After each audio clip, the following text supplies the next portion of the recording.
की बड़ी और अहम खबर आ रही है पाकिस्तान से, जहां क्वेटा में एक ट्रेन को निशाना बनाकर आत्मघाती हमला किया गया और इस हमले में अब तक 23 लोगों के मारे जाने की खबर है। जानकारी के मुताबिक इस हमले में 47 लोग हैं जो जख्मी बताए जा रहे हैं। सुसाइड अटैक की जिम्मेदारी ली है बीएलए ने।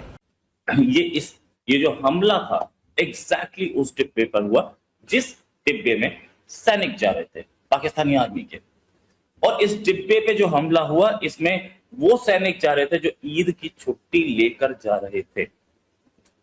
जो आदमी ईद मनाने जा रहा है उसको कोई उसके ऊपर हमला करता है, उसको मार देता है, क्या ये किसी मुसलमान का काम है? रुकने का नाम नहीं ले रहे। और ये जो तासुर दिया जा रहा है कि शायद बलूचिस्तान में जो लोग जंग आजादी के नाम पर जदोजहद कर रहे हैं, पाकिस्तानी फौज से टकरा रहे हैं, उनकी जदोजहद थोड़ी मांद पड़ गई है, ऐसा नजर तो नहीं आ रहा। अब कि हमारी जो है ना रूलिंग एलीट वो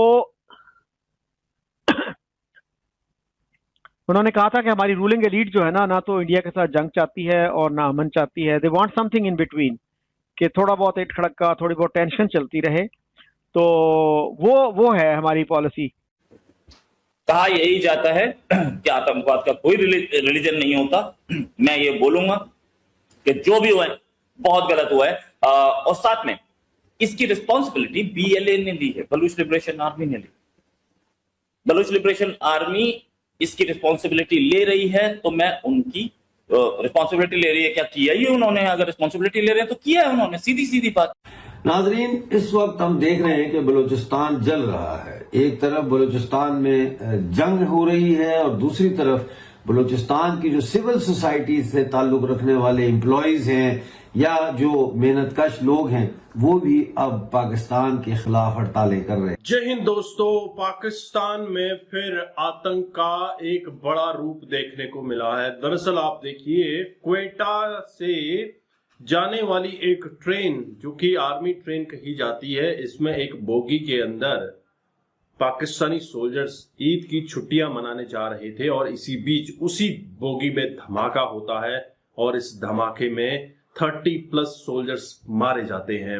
और मारे क्या जाते हैं, इनको जहन्नुम भेज दिया जाता है और साथ ही साथ लगभग 50+ लोग घायल भी देखने को मिल रहे हैं। ऐसी खबरें आ रही है, लेकिन कहीं ना कहीं यह पाकिस्तान का फेलियर दिखाता है, पाकिस्तान के सिस्टम का फेलियर दिखाता है। हालांकि इस अटैक की पूरी जिम्मेदारी बीएलए बलोच लिबरेशन आर्मी ने ली है। ये जो हमला है बड़ा ही निंदनीय है।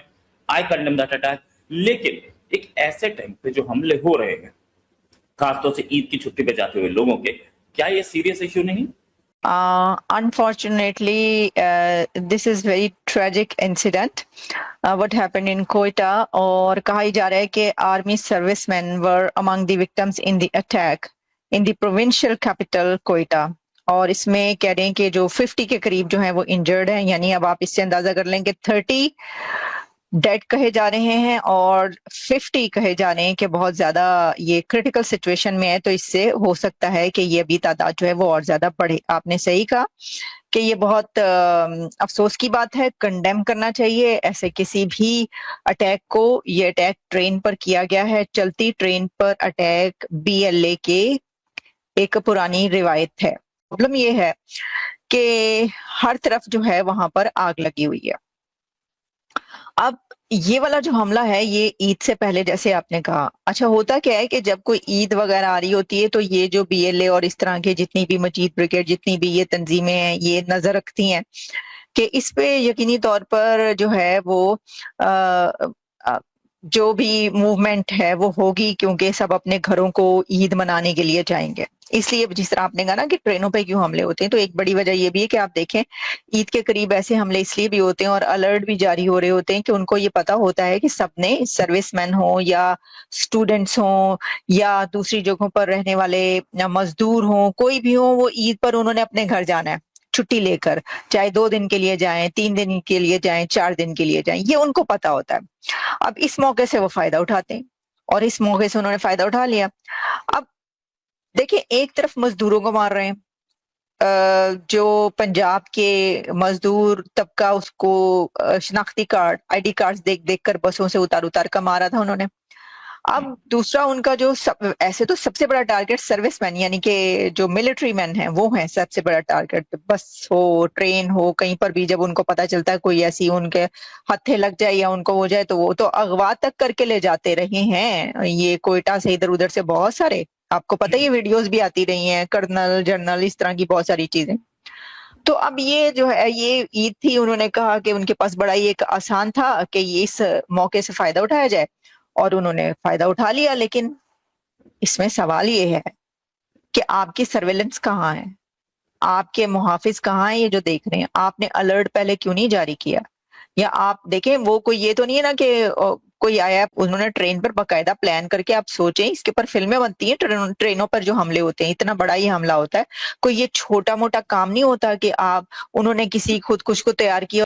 नाजरीन, इस वक्त हम देख रहे हैं कि बलूचिस्तान जल रहा है। एक तरफ बलूचिस्तान में जंग हो रही है और दूसरी तरफ बलूचिस्तान की जो सिविल सोसाइटी से ताल्लुक रखने वाले एम्प्लॉयज हैं या जो मेहनतकश लोग हैं वो भी अब पाकिस्तान के खिलाफ हड़तालें कर रहे हैं। इस हवाले से आपको मैं बता चुका हूं कि बलूचिस्तान में जो गवर्नमेंट सर्वेंट्स हैं उनकी या गवर्नमेंट एम्प्लॉयज जो हैं उनकी हड़तालें जारी हैं। इसके बावजूद कि एक महीना पहले बलूचिस्तान में सरकारी मुलाजमीन यानी गवर्नमेंट एम्प्लॉयज और टीचर्स वगैरह, पैरामेडिक्स, डॉक्टर्स, वकला जो भी सरकार के लिए काम करते हैं उनकी हड़ताल पे यानी स्ट्राइक करने पर बैन लगाया गया है। इसके बावजूद ये अमल रुकने का नाम नहीं ले रहा।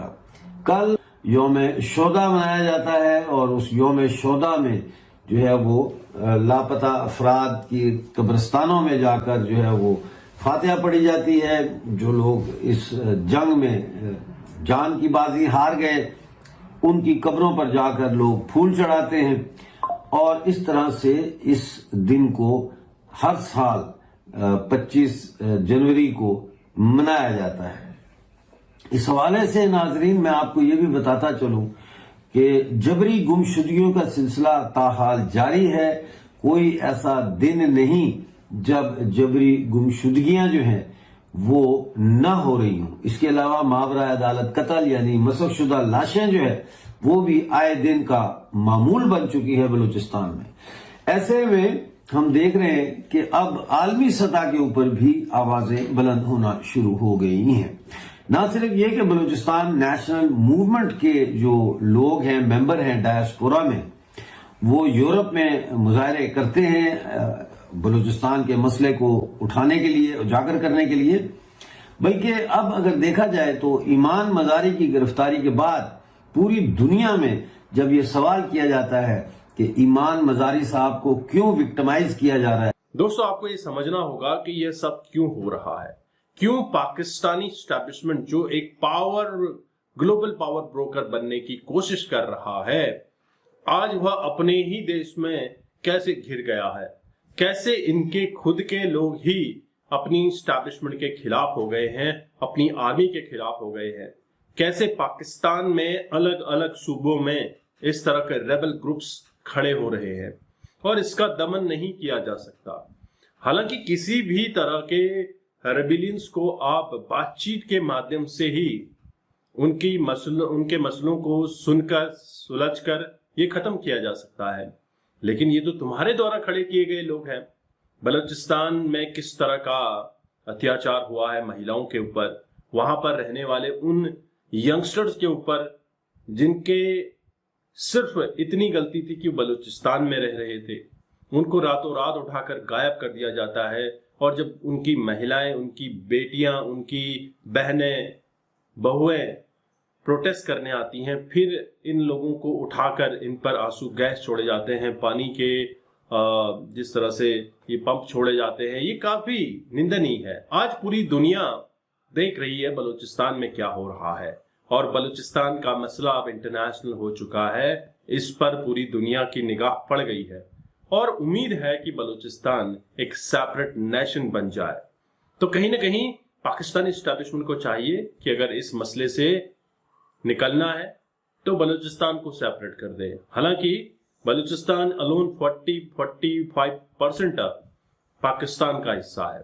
आप मान के चलिए अगर बलूचिस्तान अलग हो जाता है तो 50% पाकिस्तान की लैंड बलूचिस्तान में चली जाएगी और पाकिस्तान जो अपने आप में एक बहुत बड़ी डेमोक्रेसी होने की बात करता है, एक न्यूक्लियर पावर होने की बात करता है, ग्लोबल पावर ब्रोकर बनने की बात करता है, उसी की अब हालत खराब होती हुई नजर आ रही है। उसकी सारी इज्जत मिट्टी में मिलती नजर आ रही है।